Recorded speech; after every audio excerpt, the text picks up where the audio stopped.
New this morning, 3 dead and a 4th in critical condition. The State Patrol is investigating a deadly crash in central Minnesota between a semi and an SUV. Troopers say it happened yesterday afternoon at a highway intersection in Candiota County near Wilmer.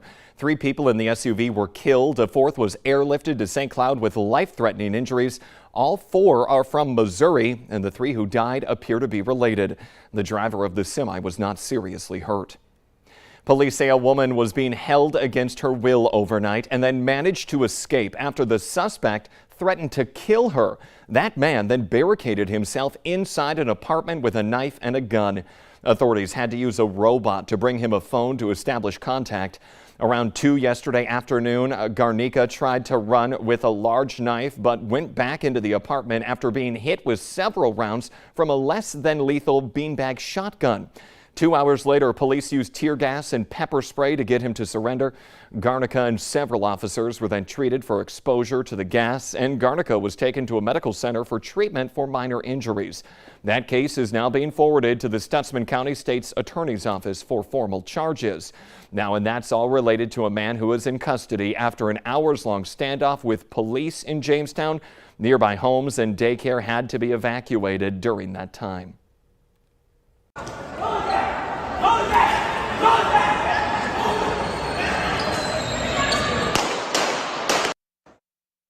You heard it right there. Gunshots inside the Mall of America in Bloomington, Minnesota. That happened last night and people had to run for their lives. The mall was in lockdown for several hours before shutting down for the night.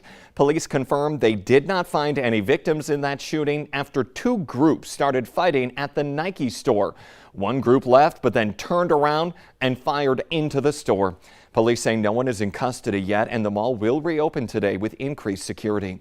6:53, let's get a check of your forecast. It's a first alert weather day. A lot you have to go over today, Lisa. Yeah, sure is. We're talking about heat to start the day. In fact, most of the day it's going to be hot and muggy and storms that could turn severe heading into later tonight. We even have some storms that are hitting parts of the valley this morning. Not severe, but still impactful for your morning drive. So let's take a look at your radar. Quiet for most areas, but you can see that rain and lots of lightning up in that northwestern corner of our viewing area in Towner County. Zooming in on this area, Rock Lake down to Candu. That's an area where you're going to have to deal with some heavy rain right now. So maybe let that pass, especially since it has some plenty of lightning associated with it. It's going to be moving to the east, so Langdon and more areas you're going to be want to watch out for that potential for some rain here over the next couple of hours. It's later tonight that we have that threat for severe weather as that front moves eastward, and we're looking at places like Fargo, Lakes Country up toward the Bemidji area. Yes, Sioux Pass Ranch around Detroit Lakes. We Festers could see some severe weather later on this evening, so have ways to stay alerted and let your friends out there know as well. And then the heat advisory taking effect this afternoon in southeastern North Dakota. We're looking at heat index values that could be 100 plus in those areas. Quick look at your forecast for today for Fargo. Getting in well into the 90s. We'll see some passing clouds with some sun and windy weather too. Hot wind out of the south, plus that storm chance. So there is a lot to go over for today, and we'll continue to monitor things for you and keep you updated on our Valley News Live weather app throughout the day. Quick look at the weekend, much cooler. A great tool to stay safe out there. Lisa, thank you this morning.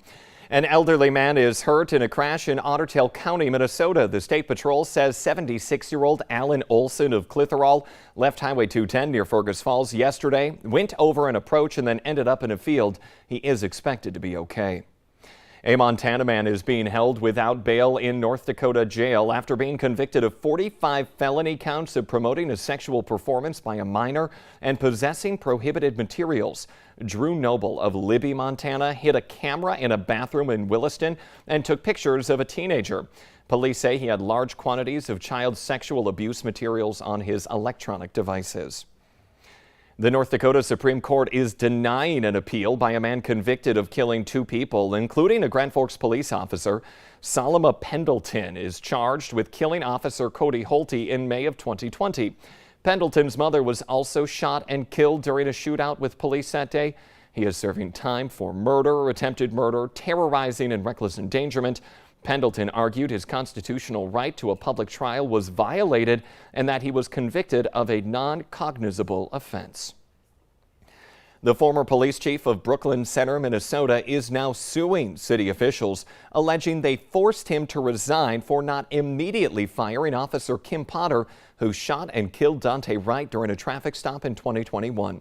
Tim Gannon claims the city manager gave him the opportunity to resign in lieu of termination, but did not provide him due process. Gannon says there was racial tension in the emergency council meetings in the days following that shooting and says he was fired because he is white. Gannon is seeking $50,000 for emotional distress and damage to his reputation. Former officer Kim Potter is serving 2 years in prison for killing Wright. She says she intended to subdue Wright with her taser, but then accidentally pulled out her gun and shot it. Wright was stopped for an outstanding warrant and was shot when struggling with officers. We now know the location in Moorhead for the new home of the Red River Women's Clinic. It is moving to 302 Highway 75 North. Abortion will remain legal in Minnesota, but it will be illegal at the end of this month in North Dakota because of a trigger law tied to the U.S. Supreme Court's overturning of Roe v. Wade. North Dakota's abortion ban is set to take effect on August 26. A lawsuit is now headed to trial for the family of a young girl who took her life at a Fargo, North Dakota Boys and Girls Ranch in 2018. The family of 12-year-old Aliana Robertson is suing the ranch as well as 2 staff members individually on counts of amendment violations, civil rights violations, and liability. The complaint alleges that Robertson made previous suicide attempts before arriving at the ranch and that she was deemed high risk for suicidal tendencies by professionals at the ranch. But despite that, staff members allowed Robertson to go into a bathroom alone the night that she died. The complaint says ranch staff displayed pointed indifference and made no effort to find out what she brought into that bathroom with her, and they knew about a suicide note that she had left on her bed. Minnesota agriculture officials are asking people to be on the lookout for an invasive moth species that has been found in the state now for the first time. The purple carrot seed moth feeds on plants in the carrot family. That includes dill, fennel, and coriander. Someone in Stillwater found the insect on their dill plants, and then a few days later, another one was found in the city of Montgomery. The bugs feed on the plant's flowers and they create webbing, which can then render the herbs unusable. If you see one, you need to contact the Minnesota Department of Agriculture. Switching gears, a popular accessory trend has hit North Dakota, even making a stop in Fargo. The Valley Today's Jillian Trudeau joins us live in studio to explain what that new hot jewelry item is. Good morning, Jillian. Good morning, Jordan. Thank you. Permanent jewelry has been a popular concept recently, and now there's a jeweler who has started the business here in North Dakota. Her name is Chelsea Katider. Photographer Bree Bolin and I went to her pop-up shop last week to see what it was all about. Chelsea has been making permanent jewelry at pop-up events for 2 months now. What it is, instead of a traditional clasp, a small welding tool binds the chain together. The jewelry is intended to stay on until broken or cut off. She now has more than a dozen chains to offer, and she says each one allows a personal story to be told. If you missed her the first time, Katider will be back in Fargo on August 26th for another pop-up event. But Jordan, those time slots are filling up fast, so people should really head out there. All right, Jillian Trudeau in studio this morning. Thank you very much. We now want to get a heads up for drivers out there. There's another closure on I-94. It's eastbound. It's from 34th Street to the 52nd exit. It's through Saturday. Another round of closure will begin next week. That's in both directions near the Moorhead Airport exit. The Today Show and CBS Mornings are just about to start, but the Valley Today rolls on. Otherwise, have a happy Friday. Stay safe. We'll see you here with Ashlyn Hill Monday morning.